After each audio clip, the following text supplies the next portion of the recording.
I just learned that my husband is the fifth prince of the current dynasty. His grievances have been redressed, and he will return to the capital immediately. The one who came to pick him up was his fiancée, the legitimate daughter of the duke's mansion, Shitang. Only those on the imperial family's jade register are considered princess consorts. Our marriage doesn't count. Yua has waited for me for 2 years, and she is already greatly wronged to offer you the status of a noble concubine. He told me to pack up and return to Beijing with him in a few days. I don't want to go to Beijing, he said impatiently. Where else can you go without me? He doesn't know. Besides the capital, I have other places to go. My father sent me a border pass, allowing me to trade outside the border. From now on, the world is vast, and we'll part ways with mutual joy. I carried the baked cakes home. Xie Zhouxiao was just pushing the door open and coming out. The faded blue robe he used to wear had been replaced by brocade and silk, a jade crown holding his hair, exuding an air of pride and nobility. I just learned that he is the fifth prince of the dynasty. His grievances have been redressed, and the emperor has decreed that he be brought back to the capital. The one who came to receive him was his fiancée from the capital. I never knew. Standing behind him, Sang Yu was beautiful and dignified, tears swirling in her eyes. Xie Zhouxiao stepped forward. His voice clear and distant. Shi Tang, only those on the imperial register are considered princes consorts. Our marital status doesn't count. Yua has waited for me for 2 years. She's already demeaning herself by offering you the status of a noble concubine. Pack your things. You'll return to the capital with me in a few days. My gaze fell on their hands, intertwined. He was afraid of making Sang Yu feel wronged, and couldn't wait to show her off in front of everyone. His deep affection for Sang Yu, a perfect match of love and intention, such tenderness and affection, I had never received before. He turned his head, gathering the gentle light in his eyes, and when he looked at me, his eyes were filled with icy coldness, like the ice that refuses to melt in early spring. I was quiet for a long time before asking again, "Aren't we husband and wife?" His eyes flickered, his lips moved slightly, and after a long while, he uttered 2 words, "Not really." I nodded dully and asked, "Can I not go to the capital?" He was stunned for a moment, his brow furrowed slightly, a little impatient, and said, "Don't be ridiculous. You are a merchant's daughter, and being a concubine to a prince is already the biggest concession I've made. Without me, where else can you go?" I raised my head and said very softly, "Okay." Then he turned around and started to busy himself. It's the Ghost Festival this month, and not many people are out and about. So the baked cakes aren't selling well, and there are a lot left over. I need to store them carefully so I can sell them tomorrow. I lowered my head and started packing up my carrying pole. No one saw the tears on my face. Xie Zhouxiao said nonchalantly, "Don't bother packing. These baked wheaten cakes aren't anything special anyway. You don't have to eat them in the future." I turned a deaf ear and continued packing on my own. Underneath the box was the letter I picked up from the post office today. It was given to me by my father, who opened up trade routes between Daliang and the western regions and invited me to travel as a merchant with him. Along with the letter came a border pass. It's not like I have nowhere to go. I can go out to the border for trade, and from then on, the sky will be the limit, and we'll be happily separated. 2 years ago, I followed a caravan to Western Hune to sell salt and met Xie Zhouxiao on the road. The refugees had no house or land. He was mixed in with a group of refugees, staggering down the road, when he suddenly twisted his foot and fell into a ditch. No one cared. In the ditch, he was covered in knife wounds and his clothes were tattered. He clutched at my sleeve, his eyes full of hope. "Miss, save me." After washing my face clean, I was quite surprised. Xie Zhouxiao was actually a handsome young man. Even though I've traveled north and south with my father for many years, I've never seen anyone as handsome as him. I was stunned for a moment, my face instantly flushing red. Xie Zhouxiao told me that he was from the capital, a scholar. His family was implicated in a rebellion case, the entire clan was raided, and they became refugees. Please save me, miss, I will surely repay your kindness. For him, I stopped in Shu, rented a courtyard, and took care of him meticulously. My neighbor says he's aloof and arrogant, and might not be grateful to me. I just smile. That day, I went out shopping and brought him a folding fan as a casual gesture. He slowly unfolded it, his eyes flashed, and he asked gently, "You're so kind to me, I don't know how to repay you." I joked, "Then why don't you marry me?" He said, "Okay." Before the spring festival, he brazenly went to the market to set up a stall writing couplets, earned a small amount of money, and made a bronze hairpin for me. He even drew the design for the hairpin himself. He said he had nothing of value. No impressive betrothal gifts, only a hairpin to offer, to tie up 3,000 strands of hair just for me. I think I've found a treasure. I wrote a letter to my father, telling him that I had found a suitable husband and would no longer travel with the merchant caravan. From then on, I had a home and a husband. 3.5 months ago, a young lady came to town, the direct daughter of the Duke's mansion in the capital, who traveled thousands of miles south to recuperate, as the town's novelty. I couldn't help but mention it at the dinner table. At that time, Xie Jiuxiao looked indifferent and didn't respond, only saying, "One should not talk while eating or sleeping." He was always sparing with his words towards me. But one day, as I returned home at dusk, under the shade of the willows, I saw that girl weeping. Xie Jiuxiao pulled her into his arms. A surge of hot blood rushed to my head. What was I thinking at that moment? I should have been like Xiao Niang, the fruit seller next door, who, knowing her husband was philandering, grabbed a fire poker and went to confront him. But two women tearing and scratching at each other is just too unsightly. I calmed down. Perhaps I misunderstood. If it wasn't a misunderstanding, I also thought with wishful thinking. Even if Xie Jiuxiao is exceptionally talented, he's just a displaced person. That young lady is from a noble family. Even if there's some romance and ambiguity between them, they definitely won't end up together. Yes. That's right. Miss Sang rarely left her chambers, and I never saw Xie Jiuxiao meeting with her again, until one day, it was my birthday, and I made a point of closing my stall early so I could go home and celebrate. The night before, I found a new hair stick placed under my pillow. I went home filled with joy. Xie Jiuxiao, however, gave me a cotton handkerchief, his expression as indifferent as ever. "You make baked cakes. Your hands get greasy easily. This will come in handy. I'm short on money, and I don't have anything else good." And the hairpin I had been longing for appeared on Miss Sang's bun the next day. She came to buy baked cakes. The willow, delicate as the breeze, said, "I really envy you."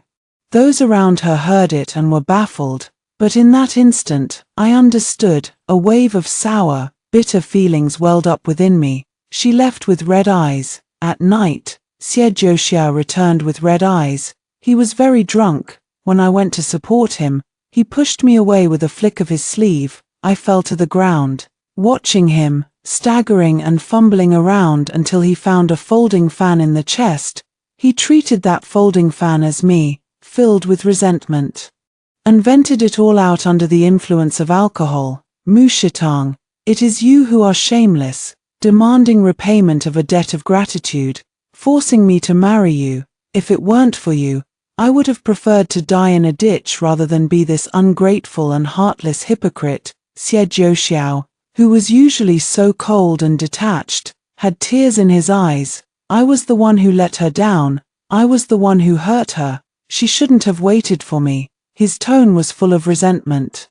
It turned out that Miss Sang was his fiancée, who had been waiting bitterly in the capital for 2 years. He was in love, and she was willing. Yet I, a wife who suddenly appeared, had forcibly torn them apart. He held the folding fan, and suddenly with a fierce force, with a tearing sound, the fan split, once, twice.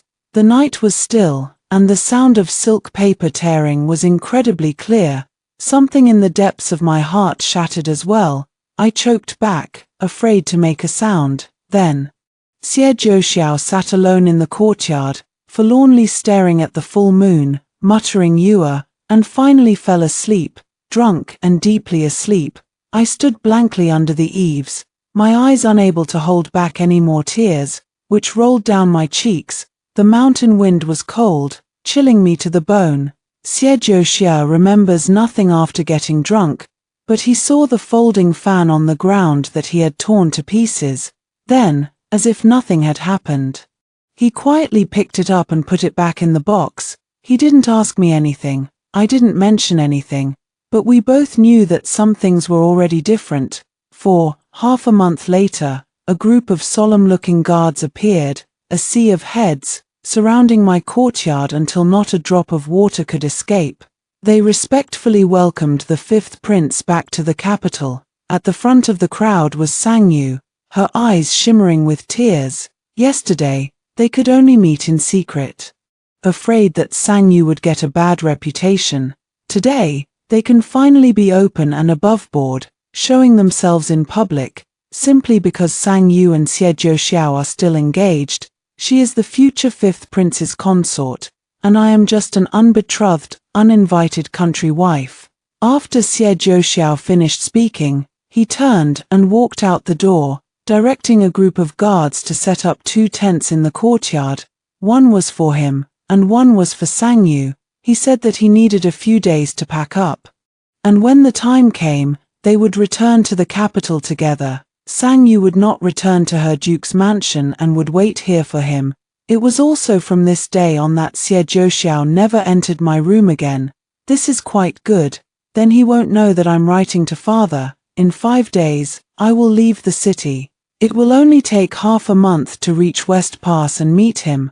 I put down the pen and tucked the letter into my sleeve. At this moment, Xie Zhouxiao walked in with a face. Sangyu followed timidly behind him, her face pale. Xie Zhouxiao was very angry and asked coldly, "Didn't I tell you not to make any more? Do you know how greasy that taste is?" Yua felt nauseous just from the smell. Behind me is the kitchen, the stove is warm, and the meat filling is simmering, the aroma of meat spreading far and wide. When I saved him, the first meal was baked wheat cake. There was a light in his eyes, and he said it was the best delicacy he had ever eaten. He praised my good craftsmanship. He is skilled at making money and managing the household. He said he would never get tired of it in his life. I paused for a moment, and Sangyu's face turned pale. She covered her mouth with a handkerchief and repeatedly retched. Xie Zhouxiao felt sorry for her, but also angrier. He ordered me, "Quick, put out the stove." Cold and hard, resolute. "I don't want to. I still want to sell sesame cakes for a few more days and save a little more for travel expenses. The northern frontier is very far away," I said expressionlessly, my voice stiff. "This is my home. If she doesn't move in, she won't smell it, will she?" Sangyu frowned slightly, her eyes red, and gently tugged at his sleeve. "Fifth brother, don't make things difficult for Miss Mu. It's my fault. Although I've been in Shu for a while, I'm weak and probably not used to the climate. I should go back to the villa and wait for you." Xie Zhouxiao's face grew even more unsightly.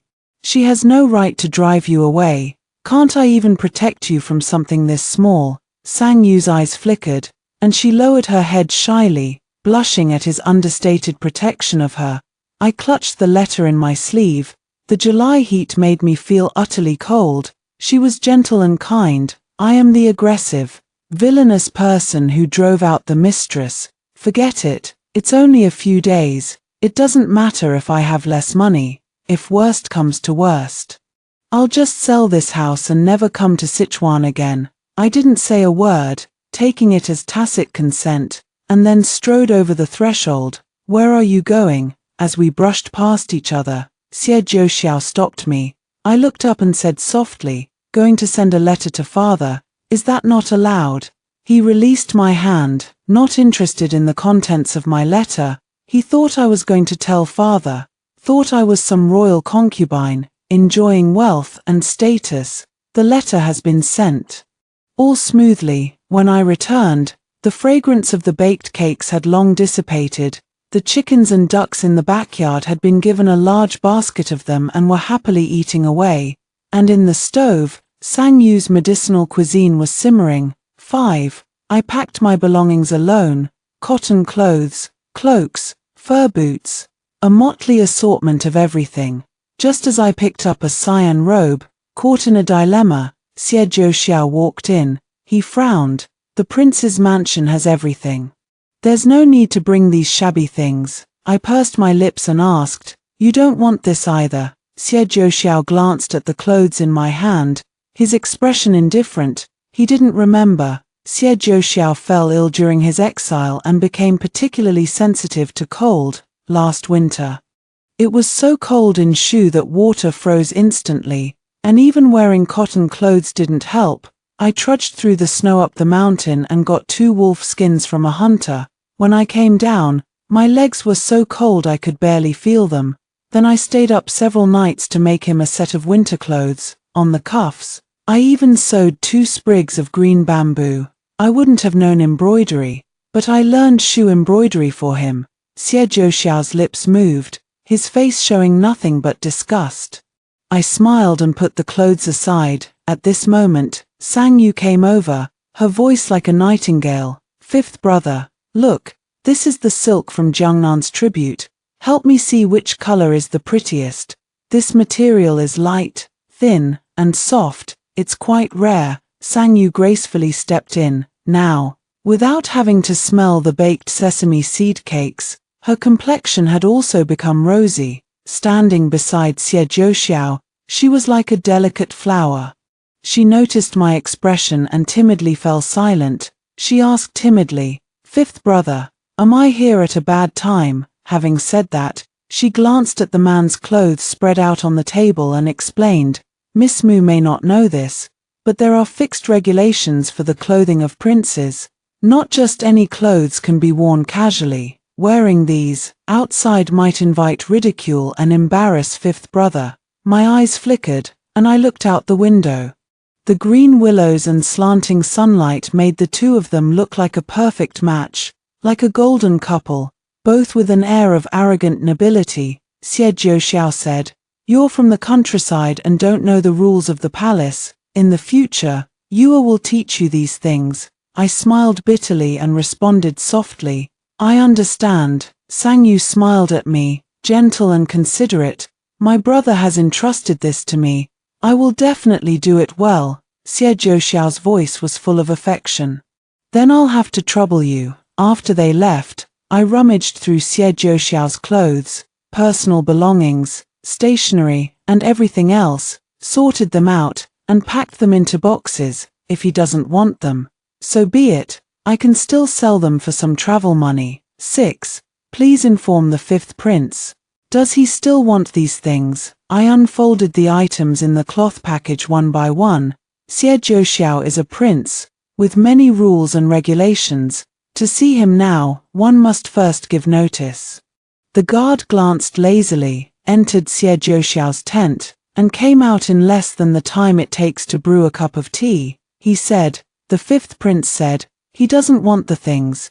Miss can dispose of them as she pleases." I nodded slightly. He didn't even look at it. Without hesitation, I took the donkey cart and, within half a day, sold everything to the pawn shop.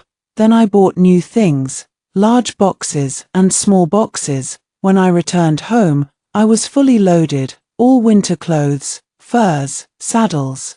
But no one was interested in questioning. The guards and maids looked straight ahead. Only as I walked away, scornful voices trailed in fragments. The chance to strike it rich is rare. When sudden wealth comes, who can resist buying things? Poor our young lady, she'll have to call someone like that sister from now on. I couldn't help but quicken my pace, leaving those words far behind. Now, all I need is a good horse. 7. The old lady next door has always wanted my recipe for baked cakes. I sold 2 ounces of them and then took my little donkey to the horse market. The horse market was bustling. Most of the people who came to choose horses were merchants transporting goods, who knew which horses had good legs and stamina. I walked around for a while and finally settled on an inconspicuous one, haggling over the price. The old man stroked his white beard. Young lady has a good eye, but this silver isn't enough. How about taking a look at another horse? The old man pointed to a white horse not far away, but someone had already set their sights on it. Sang Yu's delicate voice was especially clear in the noisy and bustling horse farm. Fifth brother, this horse is beautiful. Do you think it's okay? Xie Zhouxiao sat on another horse, leaning over with a smile, his face full of doting. Anything you like is fine. Sang Yu suddenly looked over. Miss Mu. Xie Zhouxiao turned his horse around and saw me. He looked down at me, frowned, and asked, "What are you doing here?" I tugged at the rope in my hand and told him the truth. Selling a donkey. The donkey's not very strong and can't go far. Xie Zhouxiao didn't doubt him. Suddenly, his gaze fell on my hair. He narrowed his eyes, momentarily distracted. His voice was a little strained. "Where's your hairpin?" I subconsciously touched my hair. Women love beauty, and I've bought a lot of jewelry over the years, but the copper hairpin he gave me, regardless of the changing seasons, I always wear in my hair. I usually keep it polished and gleaming, without a single rust spot. I looked up and said quietly, "Oh, wasn't your guard asking you something? They're all cheap trinkets. It would be undignified to wear them out, so I didn't." Hearing this, Xie Zhouxiao looked displeased, a hint of annoyance flashing in his eyes, with a somewhat gnashing tone. "Cheap." Xie Zhouxiao dismounted and strode closer. "That was my..." Suddenly, Sang Yu cried out in alarm, "Fifth brother." The horse beneath her was startled and about to throw her off. Xie Zhouxiao instantly turned back, grabbed the reins, and steadied the horse. Then he gently helped her off the horse. Sang Yu was still shaken, her face pale with lingering fear. "Fifth brother, this horse doesn't seem to like people. I'm a little scared. Let's try another one." Whatever he wanted to say to me was forgotten. Xie Zhouxiao's face was no longer displeased. His eyes and heart only contained Sang Yu.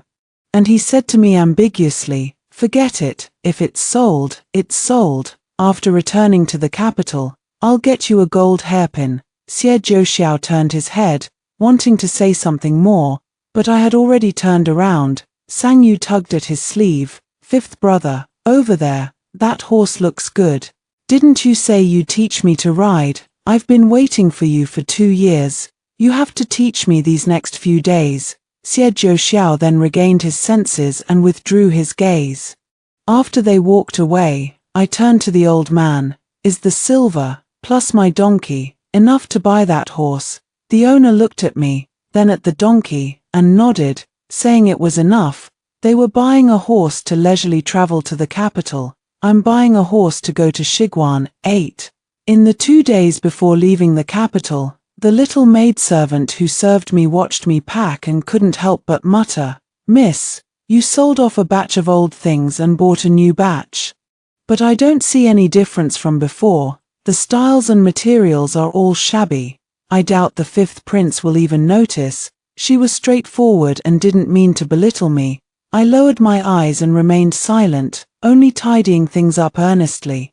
Being humble is fine. These are all things a merchant can use. One more day, and I can leave. While I was packing, the guard who attended Xie Zhouxiao closely came to tell me that Sang Yu had sent an old nanny to teach me etiquette before going to the capital, so as to avoid offending dignitaries when the time came. I had seen this old nanny before. She was Sang Yu's wet nurse. She had a kindler-looking face, but that was only in front of other people. Before me, the old woman, imposing without anger, stood with her back straight, commenting on me from head to toe before laying down a bunch of rules. Then, she made me learn, one bowl after another, balanced on my head, shattered. Only then did the old woman finally realize that I didn't want to learn. That bit of patience and minuscule respect vanished, and she glared, scolding. "This old servant is also an acquaintance of Consort Rome. If Consort Rome were to teach these rules, she wouldn't be as easygoing as I am. This old servant has only taught daughters of noble families, never a country bumpkin." You are the fifth prince's concubine. Any dissatisfaction you have, you must endure. Endure. I endured Xie Zhouxiao's 2 years of indifference, endured him demoting me from wife to concubine. I have a choice. Why should I endure it? I replied nonchalantly. I haven't entered the manor yet, so I can't be considered his concubine. I'll learn these rules later. Whether or not I'll be there at that time is hard to say. I left my old nanny speechless and infuriated. In less than half a day, all the guards and servant girls in my little courtyard knew that I was rebellious and contradicted the Duke's family elders. I stood my ground, unmoved, until Xie Zhouxiao came to find me. Full of bluster, his face was dark as he said in a low voice, "Mu Shitang, can you be more sensible and stop making trouble for me?" I raised my neck, not quite understanding his meaning, my face a blank. These past few days, I've done whatever he said, never once disobeying him. What else is he dissatisfied with? Sang Yu peeked out from behind him, her eyes like the first rain on apricot blossoms, filled with grievance, and said, "Miss Mu, Granny Gui is my wet nurse and has served in the Duke's mansion for many years. She also taught me my manners. I just want you to leave a good impression on the Empress. I didn't mean to make things difficult for you on purpose." Sang Yu stepped forward delicately, acting like a close friend, intending to take my hand, but I instinctively avoided it. A look of hurt flashed across her face, and tears streamed down. Xie Zhouxiao's anger flared up instantly, and he said in a deep voice, "Someone, take Miss Sang back first." He coaxed Sang Yu away with gentle words. When no one was around, Xie Zhouxiao suddenly stepped forward, grabbed my wrist, and asked sternly, "What does that sentence mean?" "What sentence? What do you mean by you won't be there when the time comes? If you don't follow me, where else can you go? We have already kowtowed." The words were on the tip of his tongue, but he stopped himself. He was certain that I had nowhere else to go but to follow him. But I blurted out a lie. That was just anger talking. He seemed to breathe a sigh of relief, but he was still clutching my hand, with great force, squeezing it until it hurt. His voice was extremely cold and filled with disappointment. "Mu Shitang, you were born of lowly status. You weren't even qualified to be a concubine. I was able to give you the status of a noble concubine because of how much I pleaded with my mother, with the Duke's mansion. Do you know how much I protected you?" I smiled stiffly, my heart being stabbed by knives. He never asked me if I was willing to be this favored concubine.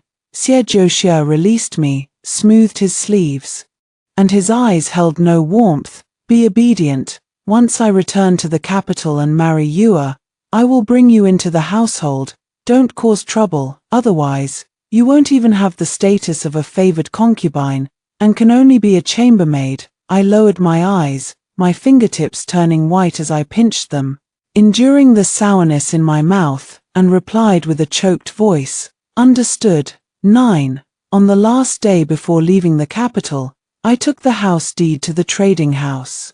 I stated my purpose directly. "How much can this house be sold for?" The trading house manager knew that I was the woman selling steamed cakes in the East Market, and also knew that Xie Zhouxia was the fifth prince, so he greeted me with a smile and wanted to engage in small talk. I lowered my eyes and only said, "Regardless of the price, sell it immediately, and you can take the house in 2 days. I will never come here again." The shopkeeper nodded repeatedly and even congratulated me. I just wanted a quick resolution and didn't bargain at all, making a losing deal for the first time. I took the silver and went out. In July, pomegranates are redder than fire, blooming in clusters by the Zhon River.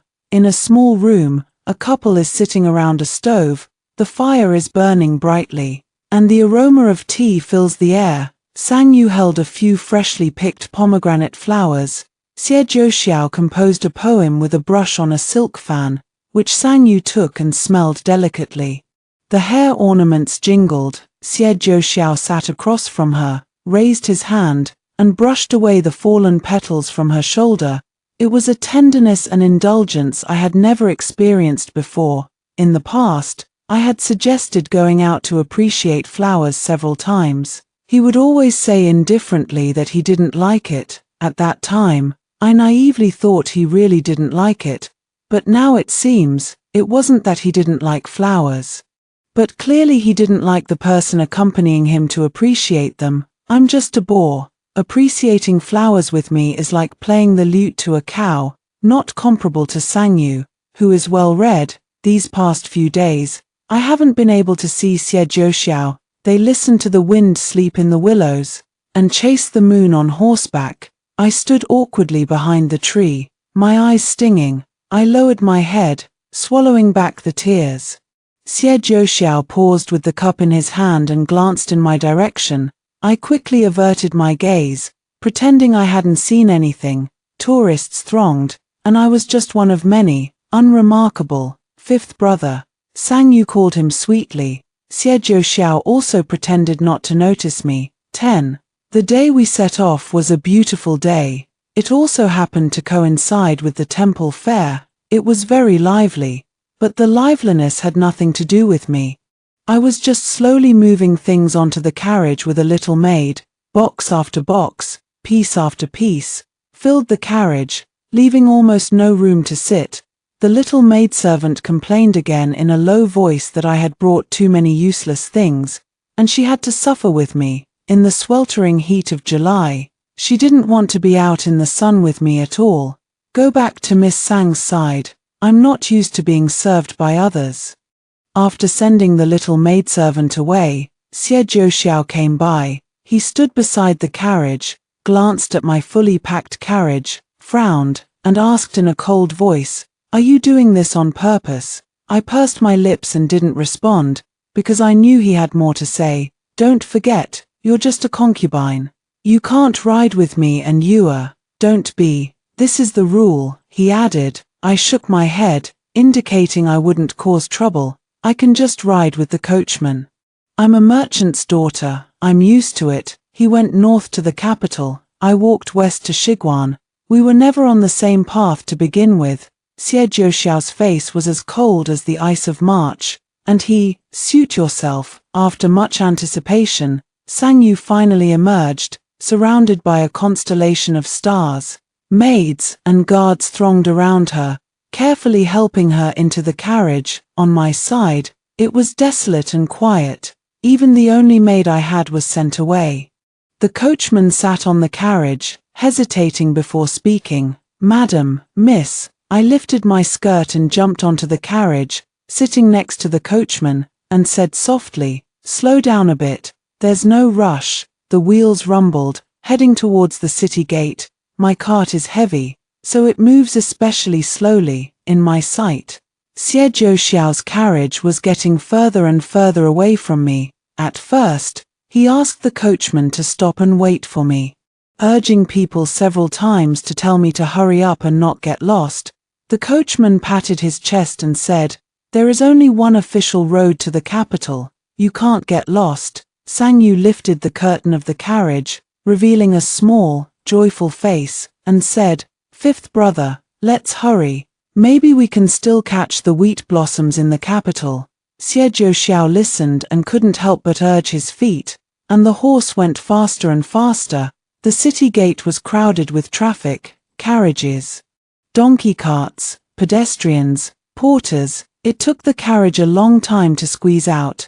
Xie Zhouxiao didn't notice that none of the dragon-like carriages following on the official road were mine. Watching Xie Zhouxiao's carriage getting further and further away, the coachman cracked his whip to urge the horse on. "Miss, hold on tight." But I pulled the reins, took a silver ingot from my bosom. "Thank you for your trouble. I will take care of the rest of the journey myself." The coachman was hired help, just doing his job for money, and didn't ask any unnecessary questions. He took the silver and jumped off the carriage. I turned the carriage around and headed west. 11. On the official road leading to Chongyang Pass, my father and a group of partners had been waiting for a long time, under the blazing sun. They were all a little anxious. My father remained calm. "They're here," I responded with a soft Then, tears flowed uncontrollably. He, usually so eloquent, seemed somewhat silent at this moment. In normal times, he would definitely lecture me, but what's done is done, and more words are of no use. Father has always been broad-minded, not looking back on the road we've traveled, but asking about the journey ahead. Girl, let's go. Apart from the initial discomfort of the first 2 days on the road, I quickly adapted. We traveled west, the great river flowed, the mountains towered, and finally, we successfully passed through Chongyang Pass. No friends bid farewell at Yangguan Pass. Setting out to the west, Father said excitedly that now that the two countries were on good terms and trade markets had opened, there were many good things beyond the border, and this was our chance to make a fortune. Beyond the border was a desolate desert, with lonely smoke and the setting sun over the long river. I have seen people from the western regions with green eyes, and the melons grown in the Gobi Desert are cloyingly sweet, standing on the dune. I felt as insignificant as a grain of sand. My father came over, spat out a mouthful of welding fumes, and asked, thinking about that person. I shook my head. I'm so glad I didn't go back to Beijing with Xie Zhouxiao. All there are walled courtyards, and every day you have to worry and wonder if he loves you. But now, here, the sky is vast and the sea is boundless. My petty anxieties had long since been relegated to a small corner. I curved my lips and smiled, saying, "Your daughter is thinking, if we make a lot of money on this trip, can Daddy find me a stepmother?" Father coughed. "You dare to tease your old man." But my father said that buying me a husband was something worth considering. I remained non-committal. 12. The first day of setting off for the capital. The night fire was waning. Xie Zhouxiao stood in front of the inn, helping Sang Yu down from the carriage. After that, he hesitated for a moment, then turned to the carriage behind. These days, he had been cold to Mu Shitang, and his words were a bit harsh. That woman is very thoughtful. She might still be angry with him now. He didn't want to be like that, but Sang Yu was here. She was his fiancée, and he had to consider her. Shi Tang, we're at the inn. Let's make do here for the night. Xie Zhouxiao knocked on the wooden board of the carriage. A man came down. Xie Zhouxiao suddenly realized that the coachman wasn't the one he hired, and the carriage wasn't Mu Shitang's either. Xie Zhouxiao stared at the ruts on the ground, feeling somewhat panicked. One carriage after another passed by, and so, he stood at the entrance, watching each one pass, but none of them was my carriage. Anxiety grew stronger in his heart. I told her not to bring so much stuff, but she insisted. I told her I'd buy her things when we got to the capital. It wouldn't have slowed us down so much. Xie Zhouxiao began pacing back and forth. This sounded like a soliloquy, yet also like a complaint to the maidservant beside her. The maidservant lowered her head timidly, not daring to speak. Sang Yu emerged from the inn, looking somewhat displeased. She glanced at the old nanny beside her. The old nanny stepped forward slowly. "Fifth Prince, this old servant knows you're concerned about Miss Mu, but she is, after all, just a concubine. It's improper for you to wait for her at the door. If word gets back, I'm afraid people will make an issue of it. Forgive this old servant's bluntness, but your position is not yet secure, and you should prioritize the bigger picture." Sang Yu thoughtfully asked, "Should we send someone to look for her?" Xie Zhouxiao took a breath. Her expression softened. She coldly dropped a sentence. "She's just a concubine. Can't let her get too presumptuous. Otherwise, if she rides over your head in the future, it will be my fault." Sang Yu curved her lips. The next day, Xie Zhouxiao slowed his pace. Intentionally or unintentionally, at night, they camped by the official road, and Xie Zhouxiao craned his neck. Looking back, silence and solitude reigned, the starlight faint. He didn't see her. Xie Zhouxiao's expression gradually turned cold, and he finally spoke slowly. "Someone, go find them." Each word seemed to be squeezed out from between his teeth. Xie Zhouxiao's order was to search along the official road and small paths all the way back to Pingliang town, at full speed. The guards were efficient and returned to report within a day. "Miss Mu is gone." 13. Gone. What does that mean? Those two short words hit Xie Zhouxiao like a blow, making it hard to breathe. He panicked instantly, his body swayed, and he almost lost his balance. What trick is she playing now? He muttered to himself. Staring at the guard, he gripped the hilt of his sword tightly, his fingers aching.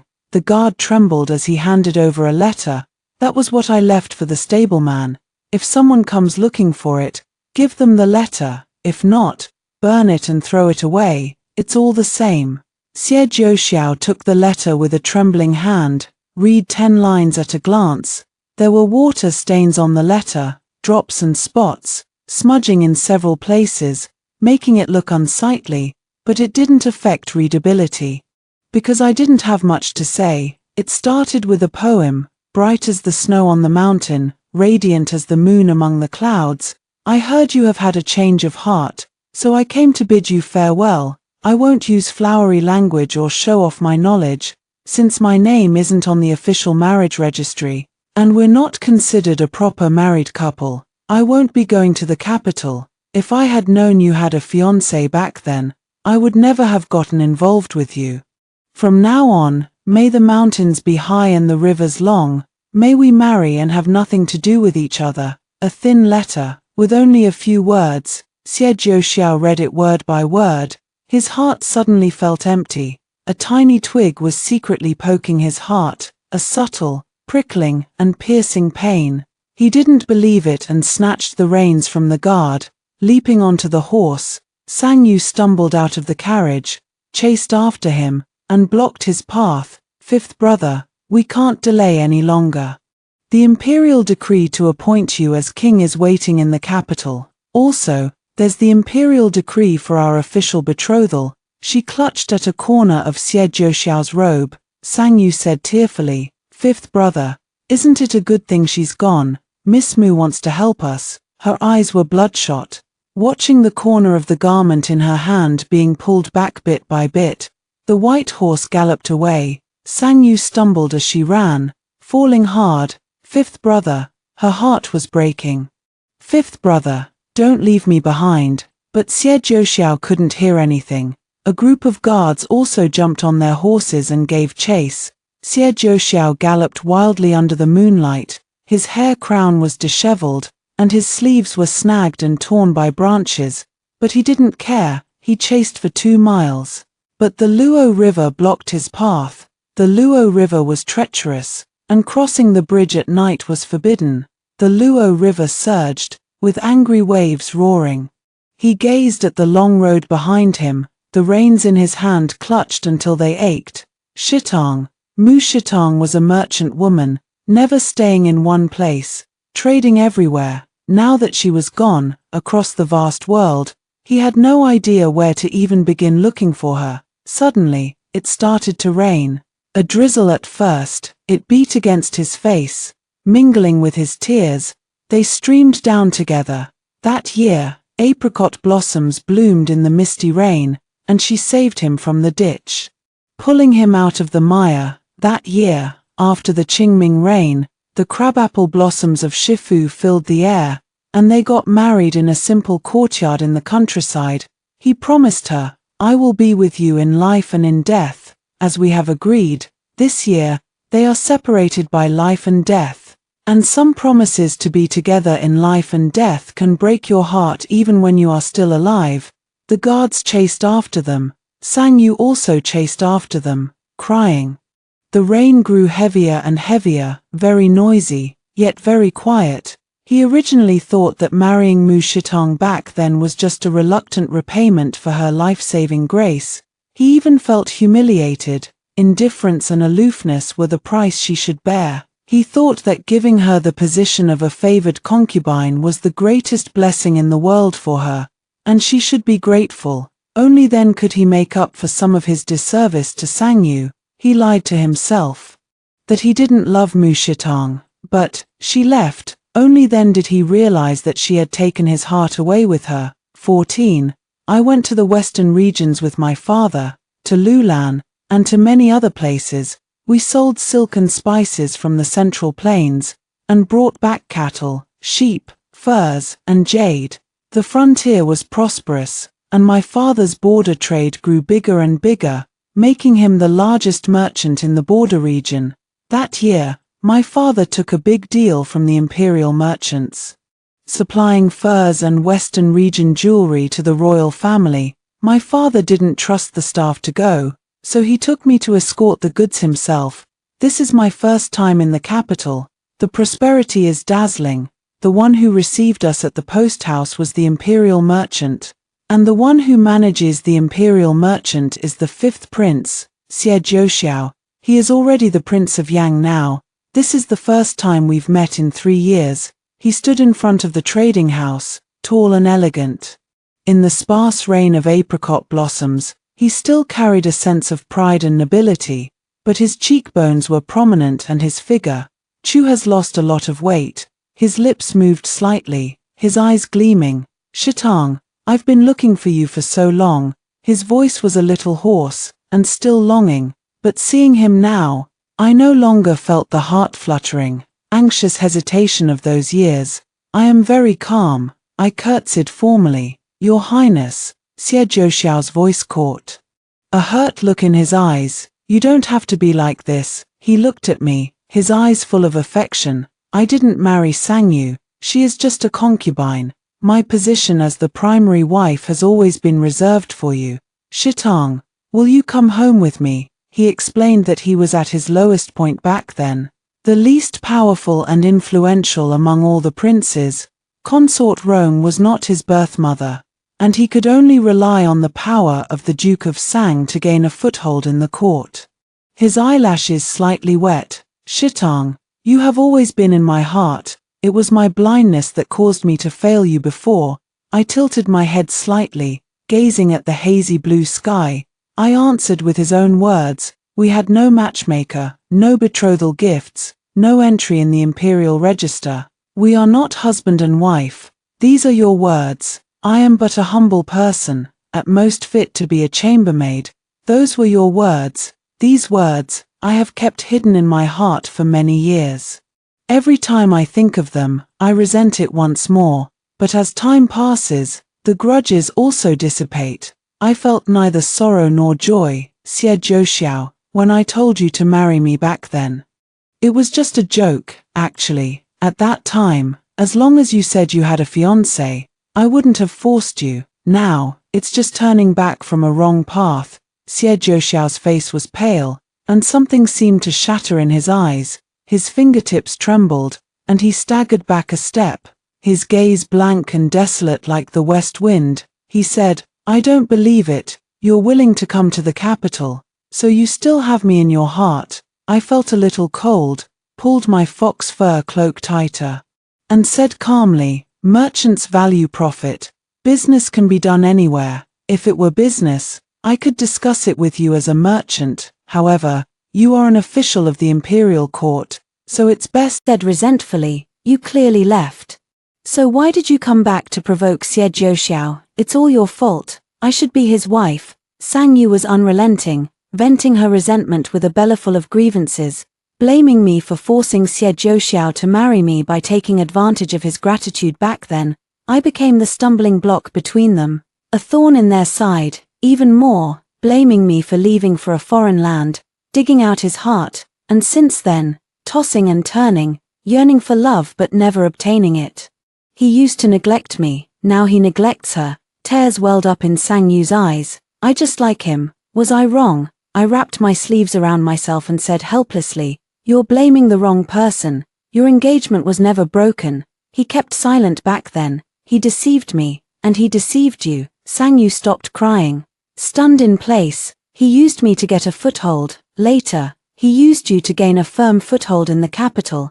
I lowered my eyes. I saw it clearly. That's why I left. Under Sangyu's blank gaze, I boarded the carriage. 17. Xie Zhouxiao came to me several times. I had my maidservant turn him down each time. The maidservant didn't dare offend the prince, and still accepted a sprig of plum blossoms, placing them on my desk, and timidly said, Prince Yang said, the plum blossoms in the suburbs of the capital are in full bloom, inviting Miss to see them, and he will not leave until he sees you. I glanced at it. There are no more ripples in my heart. that day. Xie Zhouxiao stood alone in the wind, waiting for a long time. The wind blew the flowers down, blurring his eyes, turning them bloodshot, from the bright daylight, until the sun set in the west. He won't wait for me. This business deal in the capital went well, earning a large sum of money. Before leaving the capital, I was busy purchasing various items that could be sold for a good price beyond the border. I came back from outside and collapsed exhausted in the chair. At this moment, the maid brought over a delicate box, head lowered, with an embarrassed smile. "Miss, this was sent by Prince Yang." This servant dared not disobey, so I accepted it first. I opened the box. I thought it would be something valuable, but it was just a bronze hairpin. It's the same style as the one he gave me before. Now, this hairpin is being carefully placed in a lacquered box. Xie Zhouxiao sent me many things, but I had them all returned. This hairpin was no exception. The day before leaving the capital, Sang Yu came to find me. The palm print on her face was clear and horrifying. The reason was that after she learned that Xie Zhouxiao was doing everything to please me, her grievances and complaints suddenly erupted. They had a big fight, and Xie Zhouxiao hit her in a moment of agitation. Then, Xie Zhouxiao began to neglect her day after day. Tears rolled out of her eyes, drop by drop. Sang Yu choked, her tone more humble than ever before. "It was my fault before. Now I've tasted the bitterness. Miss Mu, I'll give you the position of principal wife. I won't compete with you for his affections anymore. Please stay." I looked at her and suddenly felt a little ridiculous. Did he send you to plead for him? Caught in the act, Sang Yu looked desolate, nodding with a mix of bitterness and resignation, tears falling even harder. I sighed. "The cheaper your affection is, the more he will trample on it. Miss Sang, you were originally the legitimate daughter of the duchy, the girl so many young men in the capital longed to marry. You shouldn't have come to ask me." Sang Yu was stunned, then covered her face and wept bitterly. 18. The day I left the capital, Xie Zhouxiao came. He rode on his horse, his face unable to conceal his excitement. He knelt before the emperor, kneeling for a day and a night.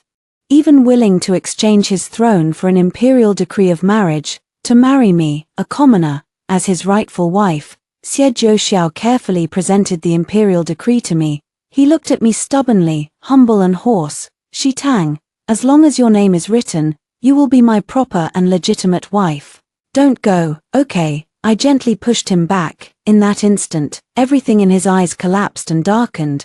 I said calmly, "Why don't you understand?" His face turned pale instantly, his lips trembling slightly. I paused and continued, "I don't like you anymore. I like the Chinese flowering crabapple in Jiangnan, the sour apricot in the northwest, and the mare's milk wine beyond the Great Wall. I like too many things. There's no room for you." I turned my head and looked at the person behind him. Sang Yu was crying her eyes out. "But some people are filled completely with you. But you've let down one after another." Having said that, I signaled the coachman to set off. The carriage slowly pulled away, and I lifted the curtain a bit. Seeing Xie Zhouxiao still standing there, he understood. I was completely not going to turn back.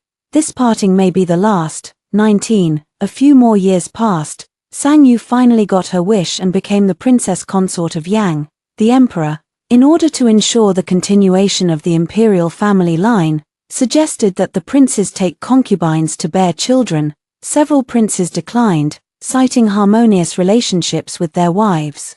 Only Xie Zhouxiao accepted, with Sang Yu personally selecting 2 concubines for him, well-behaved and lovely, with a clean family background. Sang Yu was his youthful ideal, someone he had given his heart to, someone who had once used every means to compete for his affection, someone whose eyes and heart were only filled with him, without joy or sorrow. She welcomed the concubine into the house with impeccable etiquette. Xie Zhouxiao had originally thought that Sang Yu would use some small tricks. Like before, to refuse his taking a concubine, Xie Zhouxiao asked angrily, "Aren't you jealous at all?" He was a little flustered.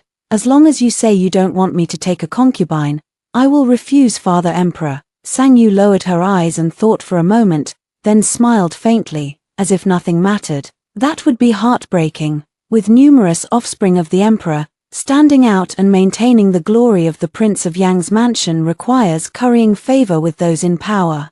In the face of that, romantic love between men and women is as fleeting as clouds. Xie Zhouxiao suddenly realized, the things he lost always came one after another. Even you don't love me anymore. Many years later, I went to the capital to do business again. Xie Zhouxiao never appeared before me again. On the contrary, Sang Yu took the initiative to catch up with me. The autumn wind rustled, lifting a corner of her dress, showing her grace and luxury. A faint smile hung on her face, hiding composure and ambition. Now, she was the most favored of the emperor's many daughters-in-law, intelligent, appropriate, and steady in her actions. She said she had found another way. Men are often amorous, especially those in the royal family. She only sought to secure her position as the primary wife and firmly grasp power, for that was something no one could take away. As for Xie Zhouxiao, he was essentially an amorous young man, mediocre and indecisive in political affairs. With little to show for it, gradually, he was overshadowed by the many princes. When people mentioned the Prince of Yang, they would only think of the Princess of Yang.